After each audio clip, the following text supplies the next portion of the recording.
Good afternoon, everyone, and welcome to today's SEO Q&A session with me and Mr. Chris Palmer, SEO.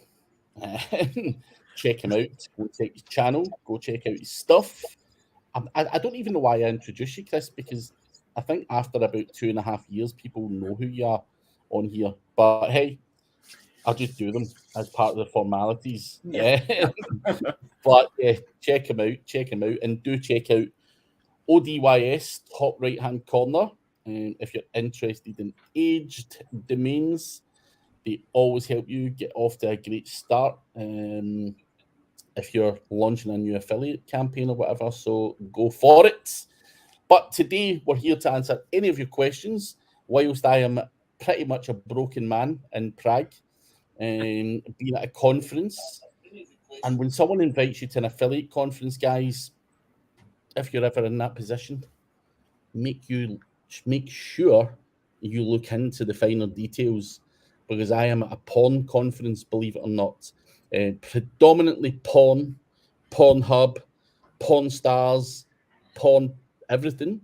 Not that I'm complaining, because we all do SEO and we all do digital marketing, but hey, these guys have a lot of money to spend on booze and and I am broken, man.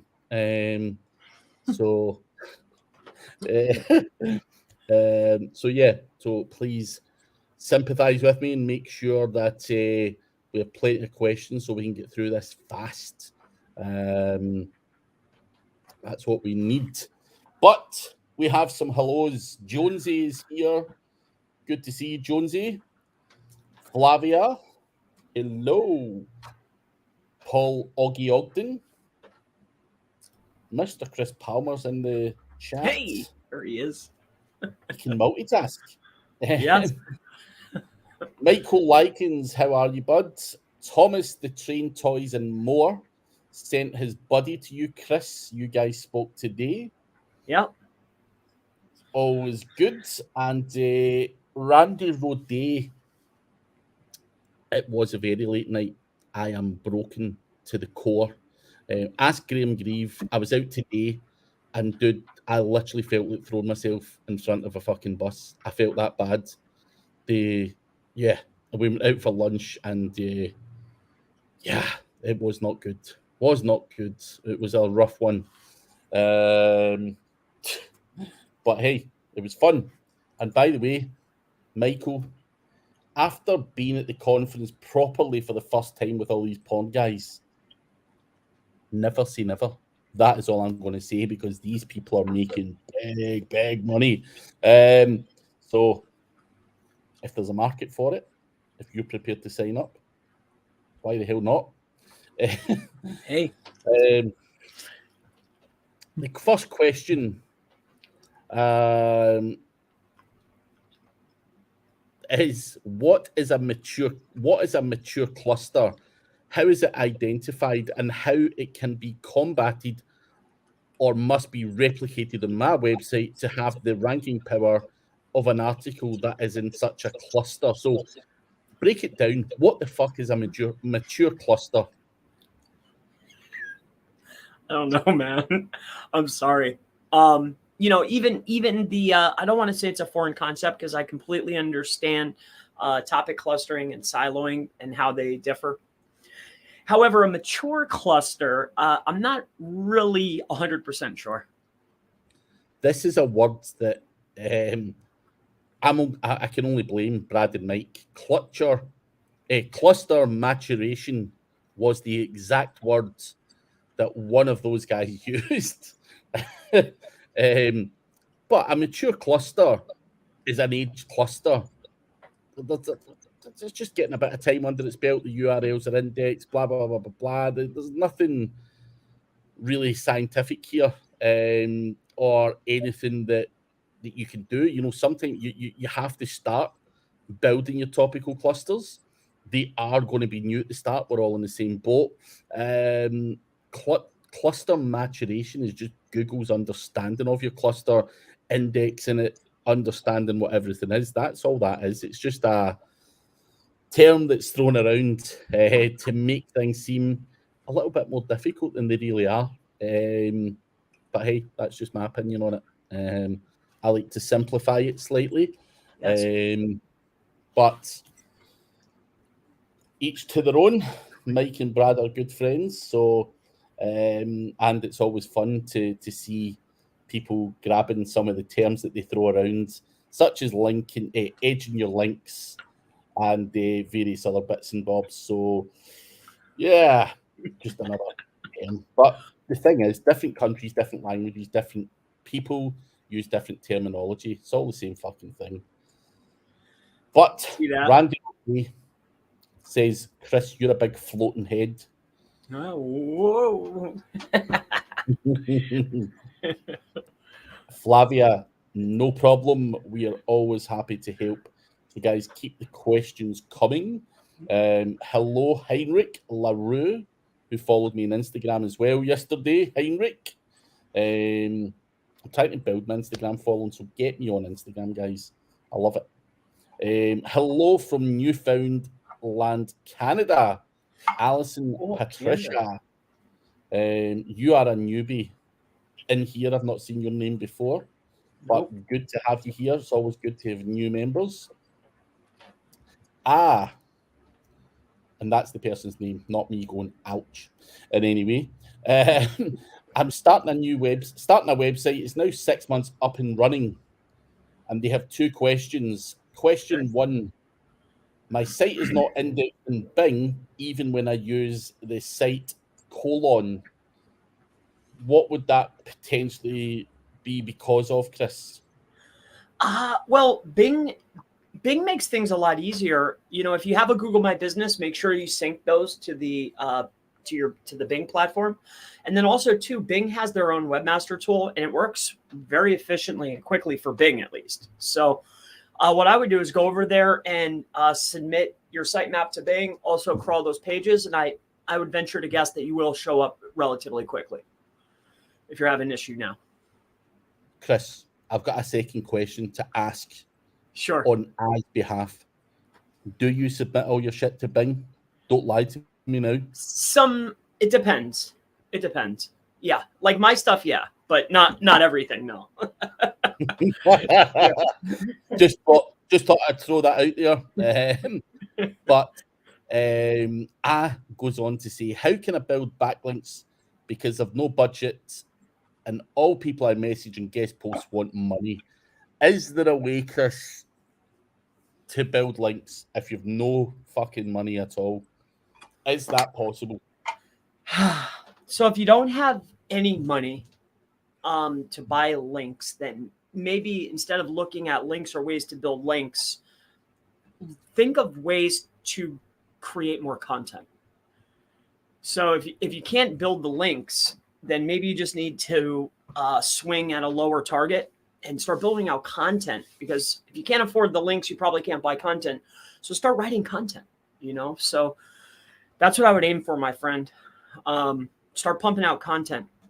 I think you'll start doing a lot better, start getting some traffic, because your aim isn't to buy links. You want to get traffic. So build out pieces of content so you can get traffic without having to build links, So now, if I had to give you anything else, I think I would focus on building up social relevance. Start building out whatever the brand is. So maybe if you can do YouTube or Pinterest, if you have a Google My Business, start pumping out, get some relevance around your brand. I think that'll be massively helpful. It's links in a way, but it's more of a footprint for the business. You can start seeing some success from that. That'd be my best advice. If you can't afford anything, you can build Web 2s and stuff, but that's going to be very time consuming. I'd much rather focus my energy on content and see what type of social footprint I could build out. That's what I would do. Yeah. There's not much else you can add other than go get some clients on board and get the money to then shovel into your links or something like that. But the sad reality is, whether you want a citation, whether you want a guest post, someone's going to want paid somewhere. And it's difficult, really difficult, because people are now aware that they can charge for it. So kind of fucked without it. So I think aiming for lower target or trying to do what Chris said, make some money through the traffic you're getting with the lower targets, and then be able to invest. So most people in the SEO industry started with no fucking money and had to just be creative in terms of what they were selling. What are you good at? Could you sell your content just to make the money to sell the links or whatever? These are all options, but sadly, there is no free link shop. The people keep asking me. I've got a friend, Ryan Durrani, and he's like, dude, just fucking tell me where you guys are all getting your links. He thinks there's like this secret club of SEO guys who just get all this shit for free and it's all the good stuff. And you're like, dude, there is no shop there. So, all kidding aside, I think, there's no magic bullet there. You just have to work around what's in front of you. I've had to do it, and I'm pretty sure most guys in this industry have had to basically fire a way out, telling lies or whatever. Try to be creative in terms of being able to get stuff. So try and figure it out if you can. And good luck with it. Luck. Alison Patricia says Shona Newman talked about that, I think, potentially on I think that was the cluster maturation. But yeah, people do talk about it, and it's Brad and Mike are the people I've heard talking about it. But Shona Newman's obviously a very clever girl, and knows her stuff, so she's definitely one to follow. She's doing well for herself. So if she's talking about it, just try and decipher what the hell she's talking about. But it is the same thing anyway. Harish, what process do you follow to speed up the process of ranking content for the new website to escape from the sandbox period? One of the first things I want to do is I want to internally link from pages that are already clicking, Also, too, I think putting it in places where you can generate at least some type of eyeball or click, if there's any type of social at all, I think that can, or any other platform. But I think step number one is going to be internally link from pages that are already getting traffic. Step two is share it out as many places as I possibly can. And then the next piece too is if you have some budget, I think that backlinking from sources seems to hurry things up the ladder pretty quickly. Hopefully that helps you, mate. Floating head. Jonesy is laughing at the floating head. So, Chris, the big elephant in the room, and we're not talking about you. Sorry, mate. That was a low blow. The new Google update, what's your thoughts on it? So I had, 4 pages, different pages. One I shared publicly that I was testing stuff out on, most notably like zeros and straight up SEO content. And what I've figured out is that the quality update, when they announced that they were going to do that quality update, they already launched it. And I knew this because the test pages that I had up that I was playing with dropped off the face of the earth. So as I started playing with some of those pages, what I realized very quickly was it's not quality because everything's pretty much the same. What I noticed is, like say you had words that were really close together, the probability of a word being next to another word, like SEO, SEO, SEO, SEO, or the word the by the word Butterfinger or something like that, right? Once I changed out the words to make it seem like more readable, I instantly regained rank. So I think I'm about 100% confident that what they're looking at is the probability of a word next to another word. So like it doesn't make sense. Is it SEO stuffed? Is it SEO content? Like what's the probability that somebody, like the way you're speaking, like is the content how you're speaking? It can still have the same amount of variations and the same amount of exact matches. It can still be SEO'd, but it can't be in the paragraph text. I don't know if that makes sense to you, but that's what I figured out. And as soon as I made those changes, I literally put up junk again and boom, I hit number 1. So I took the all zero page from what I learned over in Los Angeles, because I was doing the same thing over there just to mess around. And that's what I quickly realized. Was like, if you know, like that NLP tool and you're looking at words and it'll give you like a probability of a word being next to another word, like, oh, like these is, you know, like I forget what they call it, but that's what they're looking at, in my opinion. Because once I changed that, it shot right back up. Quality has always been added by Google's algorithms. I'm not sure. A lot of people get so hit up on it, but it's not something that is actually new. Like, we've always supposed to be writing better content. You know, that's the thing.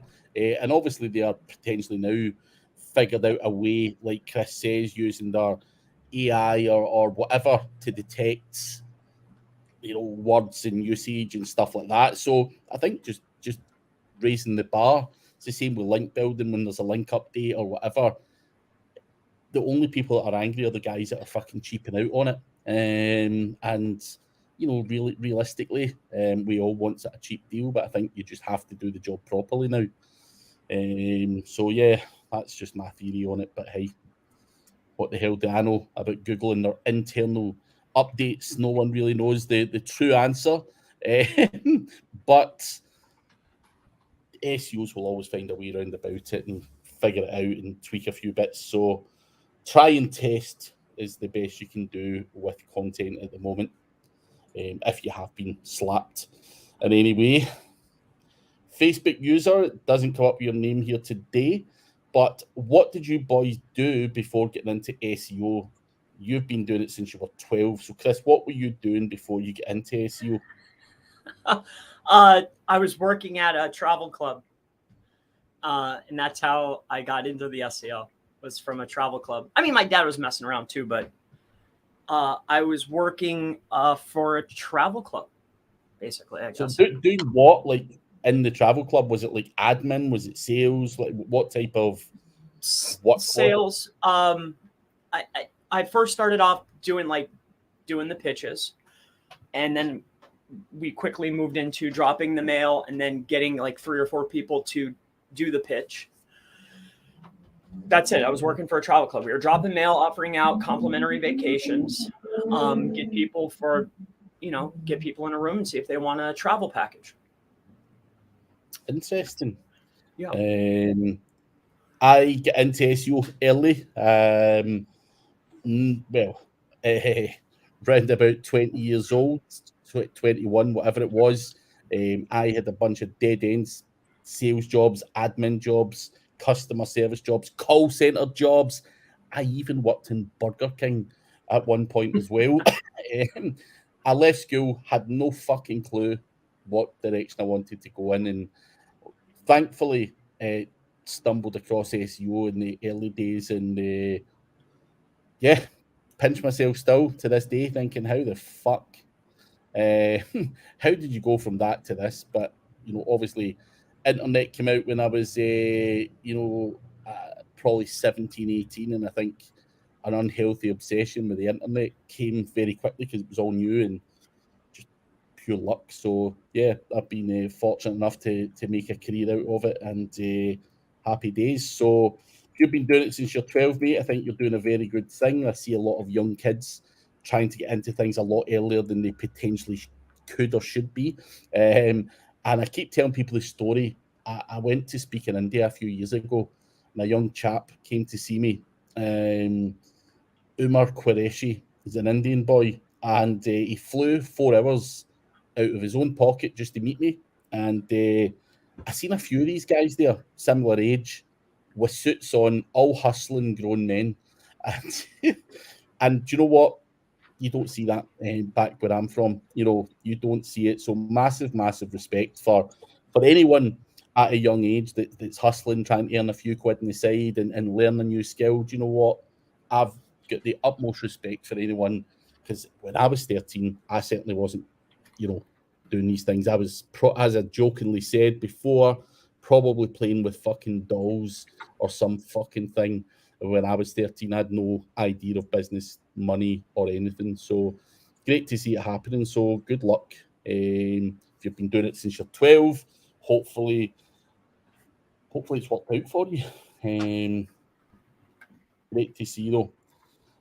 And yes, I did that 2 months ago, submitted the sitemap, and it still didn't get indexed on Bing, Chris. Is it a bad sign if you're struggling to get indexed in Bing, like in terms of quality, maybe the contents, if you're not getting indexed, what are you looking at initially? Yeah, Bing is. I don't do anything with Bing, right? I'm not going to lie. Just by natural progression, shit gets indexed in Bing, as far as I'm concerned. But and crap, like you'll put out something and you're like, damn, I'm not doing anything on Google. You'll go check Bing and it's like, oh damn, I'm number 3, right? I'm not getting any traffic though. Bing's algorithm is exact match domain names and shit still rank on there. It's like Google from 10 years ago. So I think if you're not getting indexed, is it a Bing indexation issue? I'm not so sure. I'm not saying it is. But is the quality of what you're putting out actually good? Is it indexed in Google? Just out of curiosity. But I would have a concern over the quality if Bing wasn't picking it up, because Bing literally picks up any old shit, in all honesty. So without too much old school. Yeah, like you said, man, 10 years ago, it's like they're, I don't know how to explain it. Man, I would be more concerned with Google. But I can see how it would make somebody insane though. Like you're looking like, man, like why isn't it over here? So I'd look at the content, internal links, check out and see who's above you. What's the deficit? The same thing you would do for Google. Like take a look and see, well, what are they rewarding? What is the difference? Is it word counts? Is it match words? Is it bolds? Do they have more headers? Or is it images? Is it entities? Like what? What is it? That I'm sure if you start going through one by one, you'll find the deficit. But will it matter for Bing? I don't know. Not at this present moment of 2022. Not in my opinion. Thank you to Holly and Mr. Chase Rayner for their kind donations. Holly, we will see you in London. We'll also see you in Nashville as well. But Chase has a question. What do you think about buying a house for 500k cash? Now, Chase, I know you're doing really well. You're making big bucks and you're doing that. But really, I love Chase.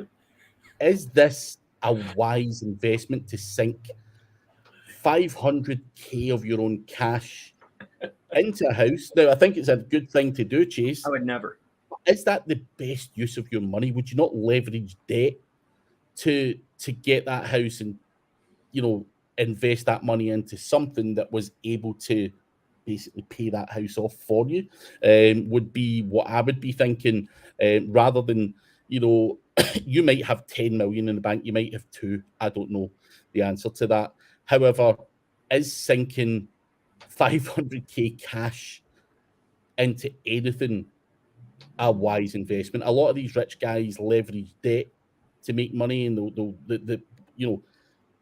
a house is a great thing for the long-term future and all that kind of stuff. But could that 500k invested in something else make you $2 million and pay for your house? That's what I'd be thinking, Chase. So whilst I think it's great that you're doing well and stuff, I think you have to think of the bigger picture. But that's just my opinion, man. But Chris, I'm not sure if you agree, disagree. A home keeps you stationary. It means you can't go where the dough's at. So I don't like that aspect. It can be a safety net though, especially if you're married or whatnot. They find that to be comforting. However, I don't think I'd rather get it into the air. What's the next idea to bring back more would be what I'd be focused on. However, though, if you have family that wants to feel secure, then I could see investing, but I don't know if I would invest that unless I had, 4 times that amount. Like I could buy 4 or 5 of those houses. Then I might, consider. But if I only had $1 million, would I go spend 5? Nah, fuck that. But gives you food for thought, Chase. And but what do I know? I don't know. I bought a house. I got 2 of them. Listen, no one's got the right or wrong answer. No one. You do what is most comfortable for you, Chase. That is the thing. But like Chris says, if you've got 5 million in the bank, then what the fuck do you care buying a 500 grand house? fuck it, why not? You know, if you've got it, spend it, mate. You only live once. If you got that, but man, you could get some really nice condos, man. Live really plush, you know, for cheap, really. But oh well. And can't wait to see you at SEO Underground the 4th of October. Are you talking to me, Paul, Chris, Holly? Who the hell are you talking to? But thank you for your £5. SEOunderground.co.uk. Check it out, guys. We're all going to be there speaking live at the event in the UK at Stansted Airport. You can even get a room in the hotel that overlooks the fucking runway, which is not my cup of tea because I'm shit scared of flying, but someone like Chris probably likes some shit like that. I don't know, but well, where will you stay? Where would you stay? I'm not fucking taking the room that overlooks the runway. Fuck that, dude. I'm scared of flying. I would like that though. You fly in, you're there. I'm home now. Go have the fun, and then just be right there. So if I'm drinking, I don't have to like go anywhere else. I'm just right there. I like that, man. That sounds good. So Stand Steady Airport, October the 4th. Yes. I'll be there. You will be, because I'm fucking dragging you there. I'm in America prior to coming, so me and Holly will come drag your ass. Any excuse for this. Oh, good. I'll have Cal make us meatloaf. He makes good meatloaf, man. But Raul has a question. Is AI content helpful after this most recent Google update? So I'm venturing to guess that all of us have our own process in which we might utilize writing assistants. So do I feel that properly optimized with human guidance, AI assisted content can still work? Definitely, for sure. Would I just copy and paste from Article Forge? Nah, no, I would not. Yeah, good answer. It's how you do it. It's not the AI content doesn't work. It's the process, potentially paraphrasing what's been written by AI, manual some human edits, and boom, that shit. Now you got something. It's golden. So I've given you a few clues within what I've just said there. I probably have a 4 or 5 step process, but paraphrasing is also one of those. So Quillbot is your friend, but enough said. Joe's Cranes, how are you, buddy? Not much here other than I'm a broken man. I spoke at an affiliate conference yesterday. I'm still here today in Prague, but it's a porn affiliate conference. I didn't know that part. So I'm turning up, looking at the stands, expecting to see SEMrush, Ahrefs, you know, some SaaS tools, not fucking sex toys and double-sided freaking dildo. Dude. That's awesome. You're like, oh man, you know, you're walking through. That's fun. There's mouse mats with boobs on them and everything, like free giveaways. There's fucking giveaways. Yeah, I've got any up here. Give me a second, I'll show you what I have got. Show us a giveaway. I got myself a wash bag that says kinky shit on it from erotic.com. So yeah, there's all sorts of free shit down here, but I'm not sure how much I can go home with because the wife will fucking kill me. Neurotic.com's organic traffic. So that's how I'm doing, but yeah, all good. Henry has a question. For new sites, better to 301 redirect category archives to respective target page and no index, or not, to look more natural for Google? Thinking long term and isolating SEO juice. 301 redirect category archive page to the relative target pages. I mean, if that's where the bulk of the equity was sitting, then I would throw that to the respective page. But yes, but I mean, everything else though, I'd want to send back to the home page unless there was any type of equity there previously. I don't know if you're moving over or you bought something that was out of the index for some time and now you're doing it, or it was yours and now you're moving domains. If you're moving domains, I would only throw one to the respective page if there was previous equity there, and then everything else I would direct back to the homepage. But if there was traffic and actual links, send it to the respective pages. And this whole no index or not, I mean, you're wanting to just do the 301 redirect, pass the link equity over. Is a 301 redirect natural looking to Google? People's websites have thousands of them, some of the big e-commerce stores, so don't worry too much about looking natural or not, or trying to mix that shit up. You know, loads of people just go gung-ho and do thousands of 301 redirects, so it is what it is. Just clean up the website, get people to where they need to be, and obviously if there's link equity kicking about, you want to move that to the target page. Simple as. Can you discuss a good way to vet writers to avoid AI plagiarism and other unwanted elements? So Chris, we all get content, right? I mean, I know we've got Hugging Face, which can check for AI detection and stuff like that. You know, for me, I'll give you my process. I just simply don't fucking trust content writers, full stop. So I would still paraphrase the content when it comes to me. I would still have someone in the office check it, just run it through Grammarly, any spelling mistakes and all that kind of stuff. Grammarly also has a plagiarism checker in it in the bottom right hand side if you're using the desktop version. But the whole purpose of me paraphrasing first just means that if that person has maybe grabbed a paragraph or two from Jasper or stolen it from someone else's website, at least in part of my process, it's washing that stuff out by paraphrasing it. So that is just, I just think I've been burnt too many times with writers who claim they're manually writing it, and we all know they're fucking not. You know, it's one of those things that is very, very hard to 100% detect, because some tools and some people have processes that make it really hard to detect it. And that's where they're going to get scale, but you're getting low quality stuff. So that's why I just think the paraphrasing thing is an important part of my stack. But I don't know, Chris, do you do something different, or am I missing out on something? Am I doing this wrong? Man, I would venture to guess that a majority of writers, for a majority, especially along the, less than, say, 50, what's a high rate? 20 cents a word or something, I think is a high rate.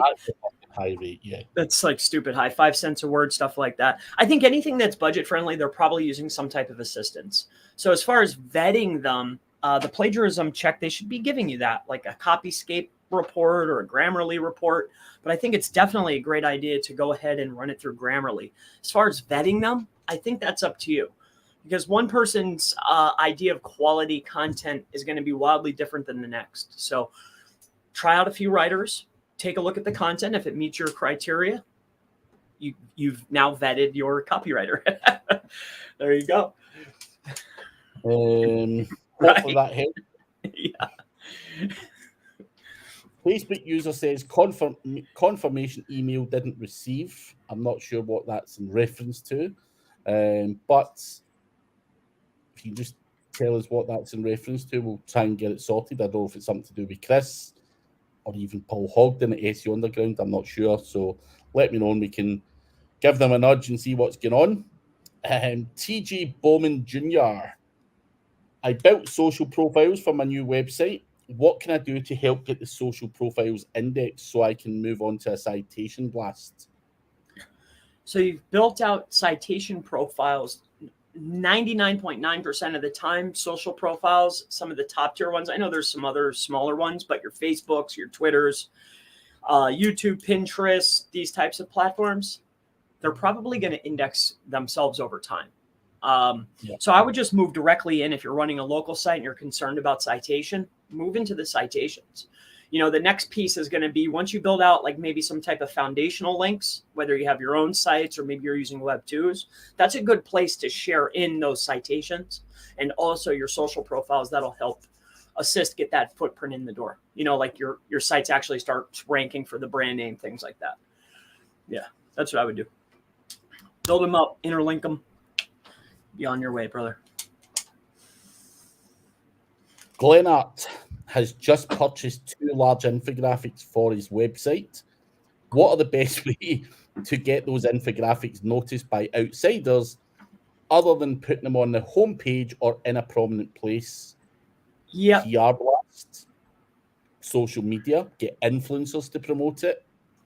Just a couple of suggestions. But Chris, let's say it's and I'm not saying it is a money thing, but let's say your budget was limited. What would you do to get those infographics out there? What is some free or cheaper ways to do this?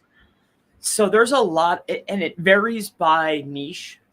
But one of our clear strategies is there's a lot of picture sites out there, like ArtStation's one, right? That's a free one. But there's a lot of paid platforms that get good visibility. They give you a do follow. Those things index based on keyword. So for your niche, what I would do is take a look out, like type in the primary keyword and take a look at the top 2 results for the primary keyword, the variations, and look at the results. Look and see, which image platforms are showing up. I guarantee you'll find 1 or 2 in the first 2 or 3 pages. See which ones are popping. And that's what I would aim for. But usually you can get a placement for, $10 to $20. And they get distribution. They show up. They rank. They do very well. That's one of the things I would look at. I like PR. That's very inexpensive. You could get across 500 sites. Those things index. Google Business. I don't see why those images are always fun to add in there. Definitely get it seen. It's sitting on Google server. Yeah, I think that'd be about it for an infographic. Yeah. Hopefully that helps you, Glenart. David Ogletree. Do age domains include park domains, or should they have content and links on them? So the likes of ODYS, for example, David, build out what they can from the Wayback Machine or whatever it is, or they'll redesign a couple of pages or whatever. They don't want it to sit and park. They want some of the link value that's maybe going to some of those internal pages or whatever to come back, so that when they're selling it, you kind of don't have to do that part. But it really depends on who you're buying it from. I'm not sure of every provider out there, but I think a big part of the process is recreating that stuff from the Wayback Machine, potentially building out on it, sending some more link equity to the links it's already got and stuff like that.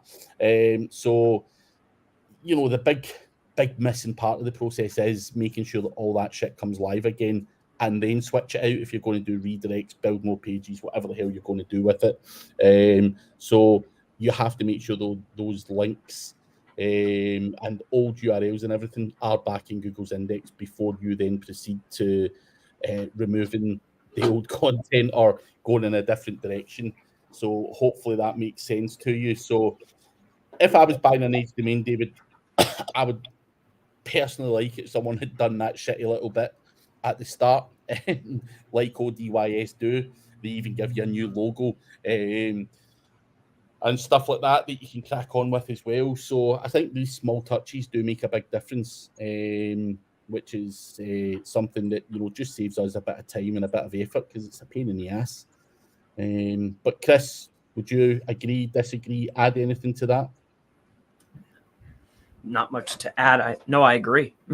But as far as the park domain is concerned, man, if I had you buy a site, it would have all those links, then it was just sitting there parked like that. What a sad. I wouldn't want that. Get that sucker up, get those pages up. You got to get them up. You have to. You said you've been doing certain things since 2005. I mean, I haven't been having much luck just 301 and stuff. Just buy it 301. You'll get a little taste, but not for me. Get them up, let them sit. I like the logo deal. That's a pretty slick. How important do you feel that is? A logo? Is that just a value add?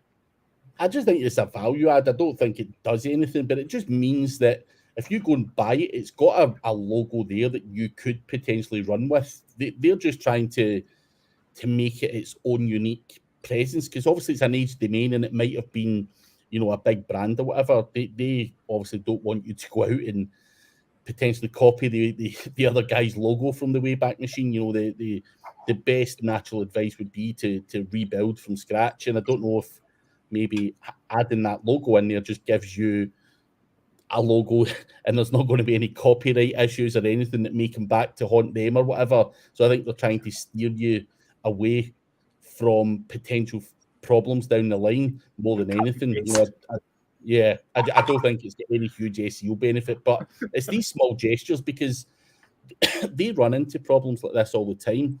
And you know, I got them to start building me a PBN, right? I'm just going to say it. I was going to try and call it something else, but fuck it. It was a PBN, and and a few of the domains. So what they do is they send you a few domain names through in the spreadsheet, and you approve them. You say, nah, yeah, shit, bad, go away, whatever. So I approved 10 of these domains.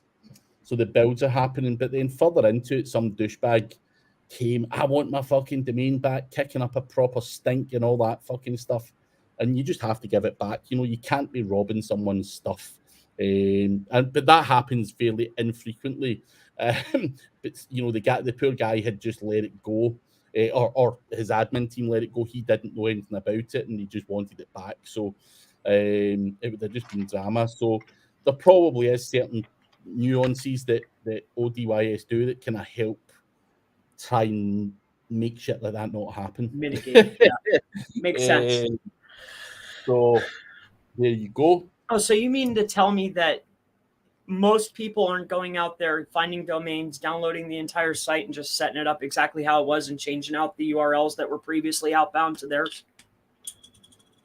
Oh no, people do that, but I know. I mean, people do that. Of course they do, but ODYS as a company can't really attach their name to that, you know, because they're going to get their asses fucking sued for that. Whereas if you done it and you've got a fake persona and, you know, all the shit's hidden, who fucking cares? Who cares?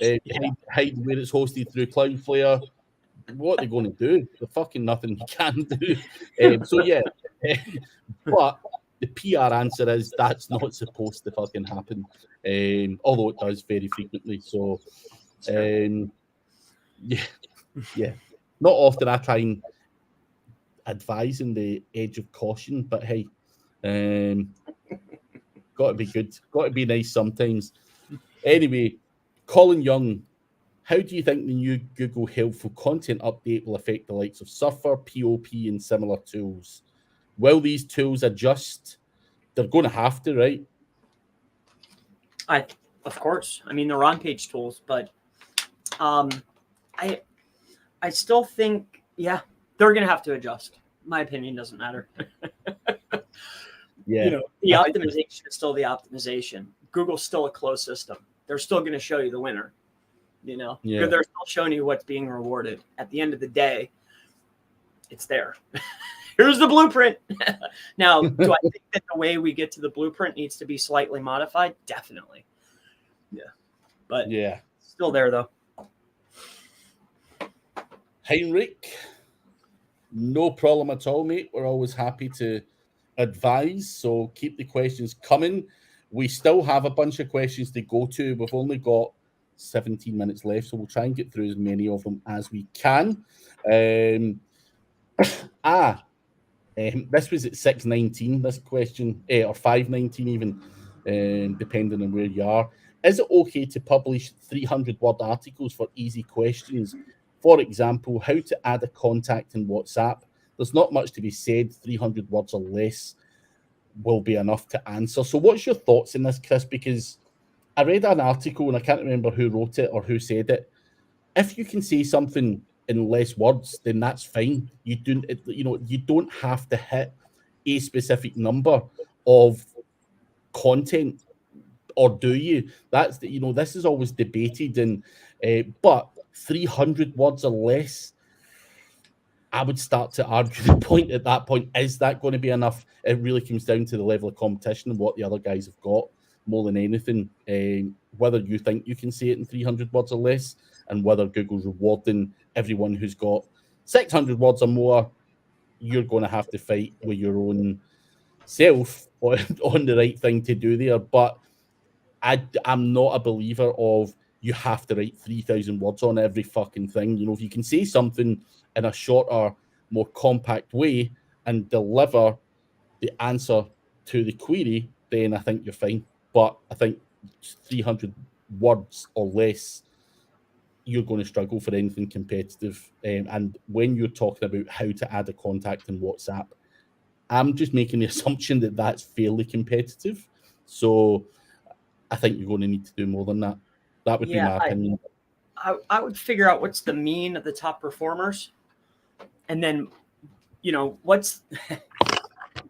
yeah, I would figure out what's the mean. I mean, if the average is 300, then it's just a matter of, well, what's the deviation between the mean then? That's how much less you could do if you want to write less, or you could go that much more. So between the high guy and the low guy, if the deviation is 200, and the average is 1,000, you could probably rank with 800, so that's up to you to decide. I don't know. But at 300, that sounds, I don't know. But if everybody's got 300 to 500 words, do I think you can rank with 300? Sure, definitely. Christian Stoyanov, do you think automation will kill SEO jobs at some point? Well, except for the guy making the tools. So yes and no. Yeah. But we still need it. Like, even someone like Holly Starks, right? And Holly has crazier levels of automation and does stuff. Does she need humans at certain points in that? The answer is yes. You need humans at some point. You can't just let automation run without some form of human interaction. So I think jobs could be less frequent. I just don't think you can do away with humans. You're needing someone to dictate, control, analyze, and all of that stuff. So it will kill some jobs, I'm sure. Probably already is with AI. We can get more speed. It's not about killing jobs. We can just get scalability. If you're using AI as part of your assisted writing type of things, rather than getting, 5 or 7 articles a day out of a writer, we could probably, if you're using the right processes, get fucking 30, 40 of those articles done. So scalability rather than doing away with jobs, I think, because I know guys out there, if it was cost effective, don't give a shit. They would get hundreds of thousands of articles per day if they could, and throw it in the internet. But I think you're going to be struggling at that point in terms of quality. So yeah. But Chris, do you think similar, or do you think people will just get kicked out their jobs and will let tools do all the work? I'm sure there will be less and less opportunity, but other opportunities will open up, just like always, right? So the taxi drivers got smoked, but there's 46,000 Uber guys now. So I don't know. I think there's always going to be, things will change. That's all. A is saying he's 25, has no job, $300 in his bank account, still living with his parents, achieved nothing in life. I feel like a loser. Perspective. Never have that mindset. Yeah. You've got your health, hopefully, and stuff like that. Maybe a slight change in mindset. Thinking you're a loser, being negative is not exactly going to encourage you to go out and smash out some websites and make some fucking money. Some people perform better when their back's against the wall and they're under pressure. Some people crumble. But that is something that you need to get your head around. All I can really say to anyone is, if I can do this and make a living out of it, anyone can. You know, I wouldn't consider myself to be the most highly tech skilled guy in the world, or anything like that.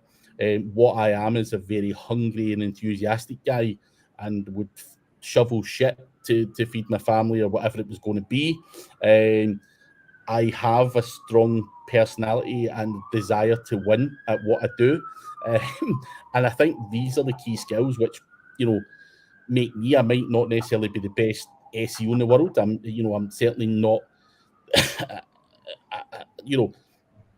top at, a lot of the different things. You know, I've got my strong points, I've got my weaknesses. But what I'll do is make sure that I fill the gaps that I need in my business. You know, if I'm shit at something, I'll get someone to either train me or do that part of the job for me.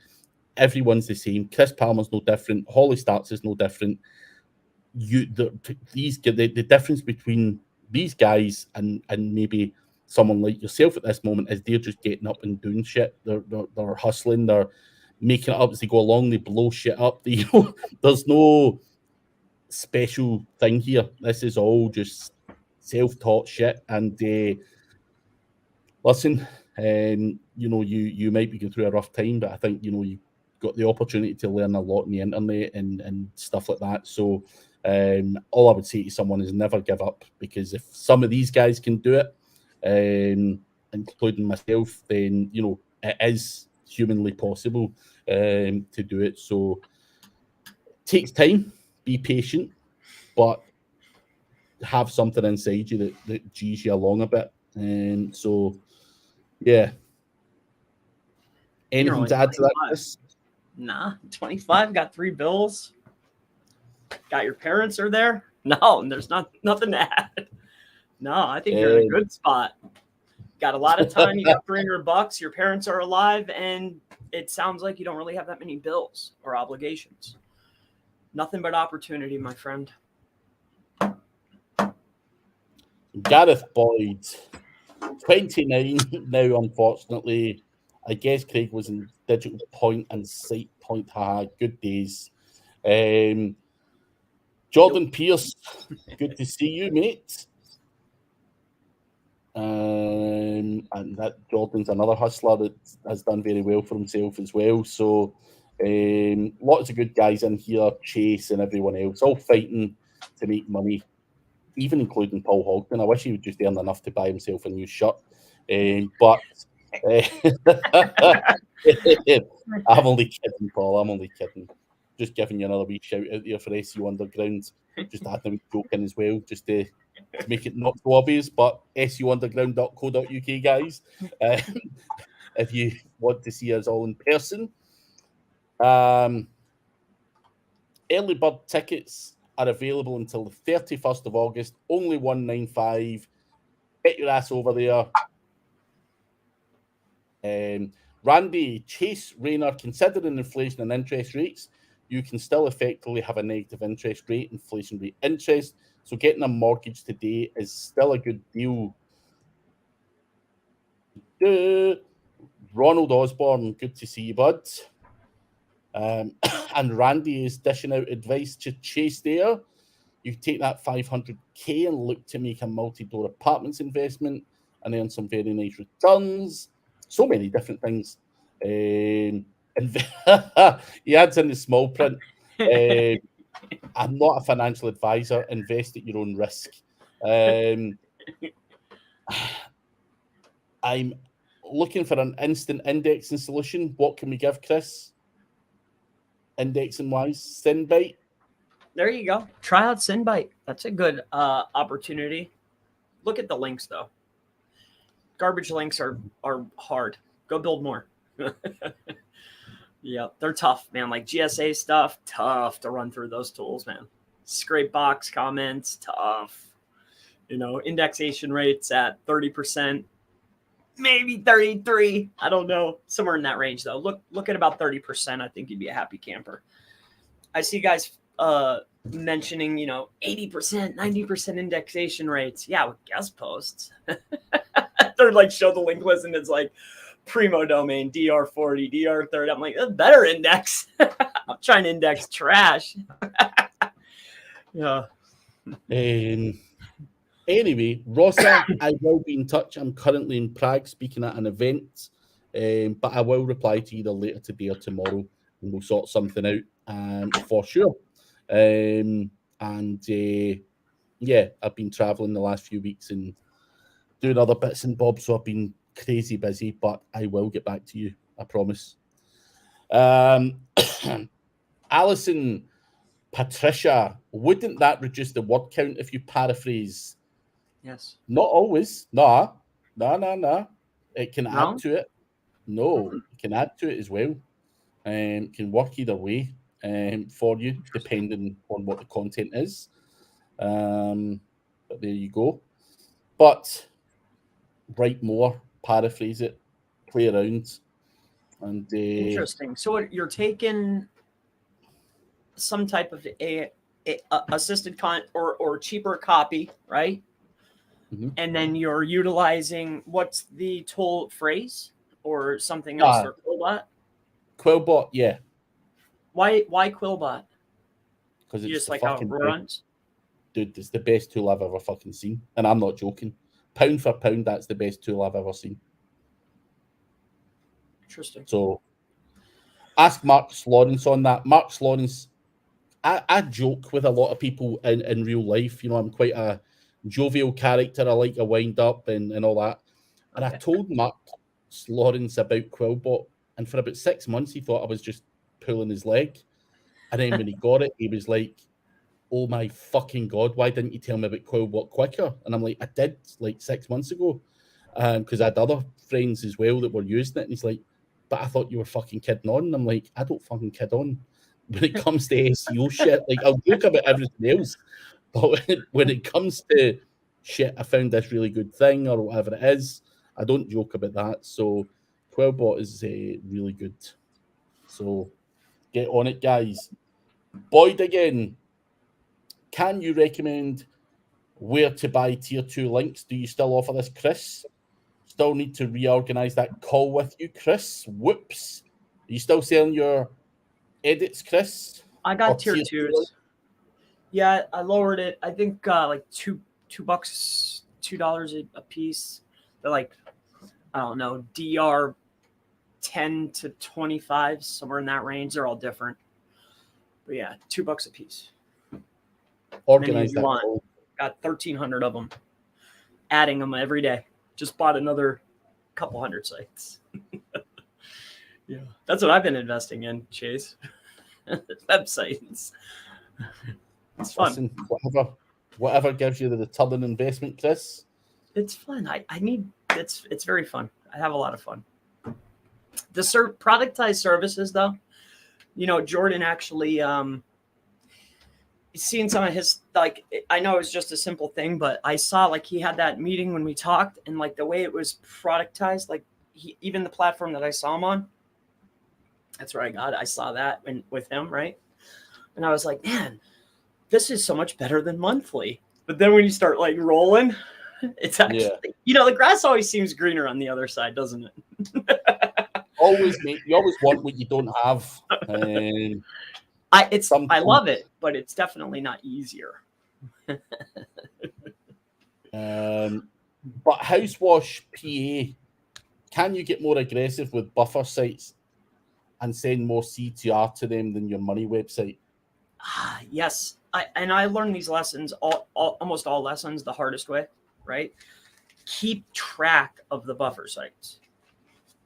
Like you always, like, you know, I don't know if you've ever thought of this, but like keeping track of that stuff is massively important. Just keep a master sheet. Even I, the most unorganized person in the world, I keep a master sheet of the tiers.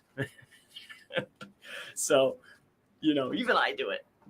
You know, I always like to be able to go back and clean up the mess. So whatever the mapping is, like as you're mapping out each of the tiers, I'm sure you're mapping it out like, okay, these are for the, I don't know, Houston, whatever it is. Just keep track is all I'm saying. Be very, very mindful of the mess that you create so you can always go back and clean it up. Yeah, cool. I learned that the hard way. Darren is asking, do you still do regular scheduled GMB posts? And if so, have you seen them be rejected if there is a nap in the description or in the photos? Generally, I get them rejected because of repetitive links or details inside of like where the post should be. That's what I've gotten them rejected for. So, yeah, do I do them? I mean, take a look at your posts, right? They'll get all these views and impressions, but how many clicks did it generate? You know, so I try to keep it to 3 a week. Like I used to try to do them for the clients every single day. 3 a week is probably more than enough because a majority of the posts that you create might get a lot of eyeballs, but they don't generate any clicks. And when you look at the calls are being generated from the actual profiles showing up. So they don't, for me and the clients that I have and I've seen, they just don't generate phone calls and clicks like I would like them to for the amount of work and effort that's there. Yeah. So if you could just automate that, you know, set up your zaps or however you're doing it 3 times a week, it's probably good. But yeah, to answer your question, sorry. Maeve rhymes with Dave is here. Good to see you, Maeve. Jonesy would rather build houses and all that stuff. Make that cash and invest. Love the casino niche myself. Simple cleaning. Non-profits get like 10k ad spend with PPC if you are. Vladislav, do you answer questions about gambling? We're in the top 10 for online casino Australia. How do you personally calculate the RPV for different clusters in the gambling niche? Probably too late to go into any kind of great detail on here on that. But Chris, if you got a quick answer, yeah, because we are a minute over time and I've got a party to go to, but we can do that on another session. But yeah, we would need more time than doing that. But how do your competitors do it? Are you speaking to people in that industry? How are they figuring it out? You know, I'm at a porn and dating event just now, and you know, there's lots of conversations going on as to what's each person worth. I mean, yeah, that's the question. That's all he's asked. Like, what's what are you selling? What converts better? Because a lot of people here are media buyers. They're buying traffic. They're doing this. They're doing that. But you know, people are talking to me, and I've got a girl that's trying to schmooze me just now because she's saying the SEO traffic converts so much better for her, and she's trying to get me on board with what she does.